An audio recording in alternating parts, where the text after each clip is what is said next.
दिल्लीतल्या सेंट्रल विस्टा प्रकल्पाप्रमाणेच राज्यातही महाविस्टा प्रकल्प राबवून मंत्रालय आणि आसपासच्या सगळ्या परिसराचा कायापालट करण्याचा प्रयत्न राज्य सरकारच्या माध्यमातून केला जाणार आणि यासाठी राज्य सरकारकडून जागतिक निविदा ज्या आहेत त्या काढल्या गेलेल्या आहेत।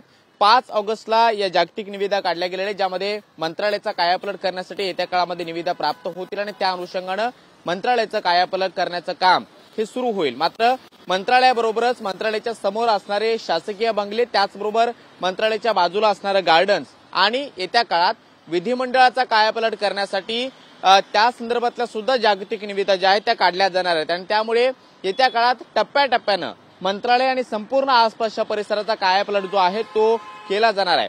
केंद्रामध्ये म्हणजे दिल्लीमध्ये सेंट्रल विस्टाचा प्रकल्प राबवण्यात आलेला होता, ज्यामध्ये बरेचसे चेंजेस करून कायापालट करण्यात आलेला होता आणि त्याच अनुषंगाने त्याच धर्तीवरती शिंदे फडणवीस सरकारच्या माध्यमातून राज्यातही महाविस्टा प्रकल्प राबवण्यात येण्याची जी काही कारवाई आहे ती सुरू झालेली आहे। मागच्या काही वर्षापासून हा प्रस्ताव प्रलंबित होता, मात्र आता जागतिक निविदा ज्या आहेत त्या काढण्यात आलेल्या आहेत।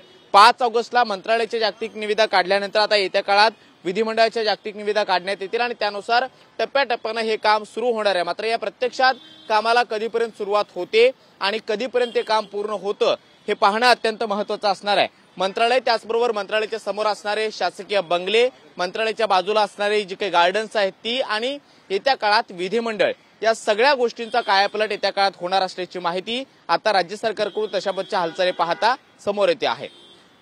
व्हिडिओ जर्नलिस्ट अमित शिगवण सोबत कृष्णा सोनारवाडकर, TVN मराठी, मुंबई।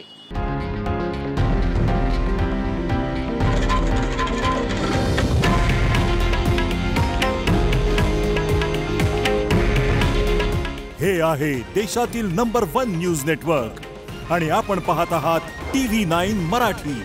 काळजी तुमची, हित महाराष्ट्राचं।